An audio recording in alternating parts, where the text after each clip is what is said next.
I'm Jane. This is the Rainy Janery. Join me on my crafting and sewing adventures.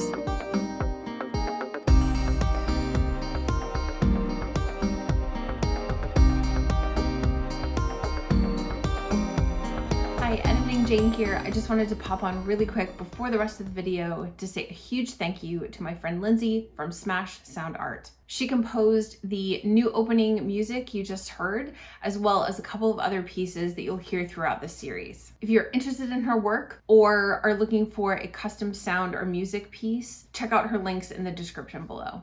And now back to the rest of the video. Hi guys, welcome back. Today I'm going to start working on the first step of my 1910s outfit, which is a pair of combinations. For the full explanation on this series, please go check out my 1910s project announcement video. So the Edwardians wore a variety of different things underneath their clothes. The most popular being either a chemise and drawers, so a separate chemise top and a set of drawers, very early underwear, or they wore a funny garment called a pair of combinations. They were often split crotch so that you could still use the restroom and not have to take all your layers off, and were essentially like a romper, what we would call a romper today, or a jumpsuit. So I chose to do the pair of combinations over a chemise and drawers because they're such a strange garment. Nobody wears anything like it today, and they're crotchless, but they're pants. I don't know. How do they work? How were they made? There were too many questions that needed to be answered. And so that was the obvious choice for me. So I bought a pattern from Wearing History, which was a PDF pattern that you print off, but my printer died. Instead of being patient and waiting for a printer, I decided why not dive in and try to draft them myself. So I immediately went to Bernadette Banner's video where she self-drafts her pair of combinations and went digging through the book that she recommended, read everything I could, and was hopelessly confused. Could not figure out where to start with the drafting, how to lay out the pattern. Maybe I didn't have the right adjoining books or accompanying books to go with hers, but I just could not figure it out. So I went and did a whole bunch more internet digging and found a blog called Amelia Marie. The website is Amelia Marie Seamstress. She talked about drafting her own set of combinations and recommended a book called The American System of Dressmaking. This book was much easier to understand. The book doesn't assume that you already know everything there is to know about sewing. They take time to explain how the pieces go together, and they walk you through how to mock up a base bodice. The other perk of this book was that it was published, I think starting in 1906, but had versions published into 1910, 1912. So it was more from the era that I was working from than I think Bernadette Banner's book is more Victorian. I really liked this book and all the instructions, and I think I'll definitely be referring back to it for the remainder of this project.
So excuse me, my skivvies. This is the mock-up of the base bodice that they ask you to make before you do the combinations. So you need this pattern to make the combinations.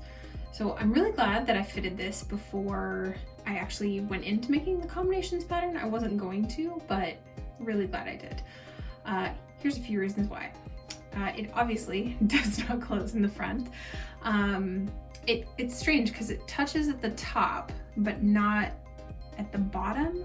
So I think I need to add almost like a wedge here that's wider at the bottom and narrower at the top. Also, the back fits, hopefully you can see this. I think the back fits fairly well.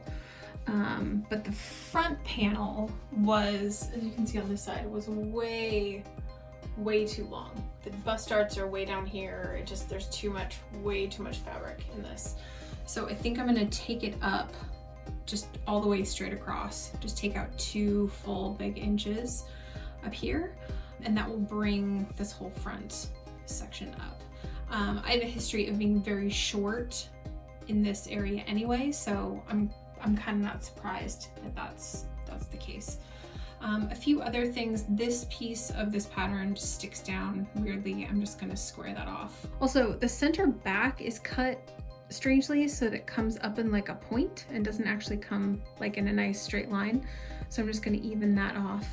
I also think just trying to pull the 2 of these together, even if I add more in the center front, it's just not gonna quite get there. So I think I'm gonna add a 1/4 inch the center back just to give me slightly more room.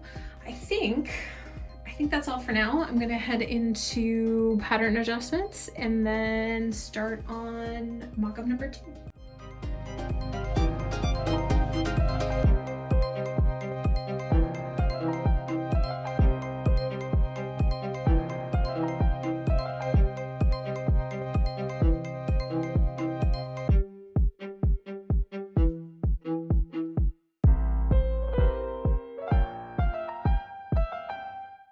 Good morning. Today is day 2 of making my Victorian combinations. Yesterday I got through making the second mock-up. I think I just have to sew the side seams and then the shoulder seams, and then I can try it on for you and show you where I got. All right. Well, this is bodice mock-up number 2. I didn't say earlier, but all of my mock-up fabric is old sheets. I went to Goodwill and bought a bunch of queen size sheet. I'm just reusing that fabric instead of buying muslin. It turned out to be way cheaper than buying muslin by the yard, and also less wasteful. So I think this mock-up fits fairly well, much better than it did before. I still think I'm having issues with not enough fabric up here at my bust, and then now I've got too much down here. I don't know if taking the dart in won't necessarily solve the problem. I think what I'm gonna have to end up doing is curving the center front line of the pattern so that it is a curve instead of a straight line. My body just isn't a straight line. But otherwise, I think I fixed all the pieces in the back. Sorry, this is hard to show. And I think it's fitting really well. If I were actually making a completely fitted bodice out of this, I would spend more time tweaking it, but I don't really think it needs it. I think the only other thing is I might take out some of the armscye in the front as well, because it is just slightly big. It could sit slightly more like that and would give me a little more range of motion. I think the back's fine. I don't think it needs anything. Otherwise, not too shabby. Great, so I think the bodice mock-up is in a place where I can walk away. I don't think I need to do a third mock-up on it. It would just be to confirm what I already know. And I think that it's time to move on to the drawers portion.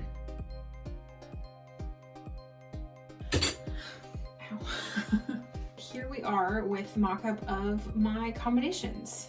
I think it actually turned out really well. I was worried when I did the bodice mock-up that you need to make this, that there wasn't gonna be enough room, but as you can see, there is plenty of room left. Essentially what happens is you put the darts in the bodice portion, like your base bodice, and then you use that width to make the combinations. You also add fullness to the neckline in the pattern.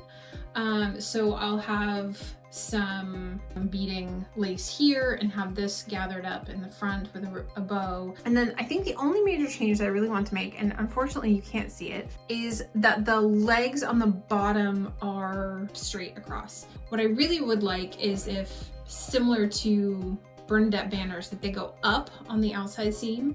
So I think I'm going to shorten from the pattern here and then curve this waistline. So I'm going to do that on mine on both the back and the front, so that I get that kind of higher on the side, lower in the center look. But otherwise, I think I'm ready to roll into my final fabric, which is super exciting. Let's do this. Hi, so I think we're gonna end there for this video. I can tell you now, I'm incredibly glad I did not wait for my printer.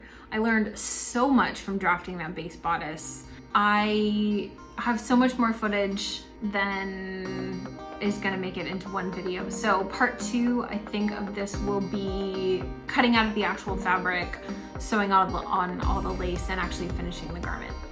Join me next time for more crafting, costuming, and lots of fun. See you soon.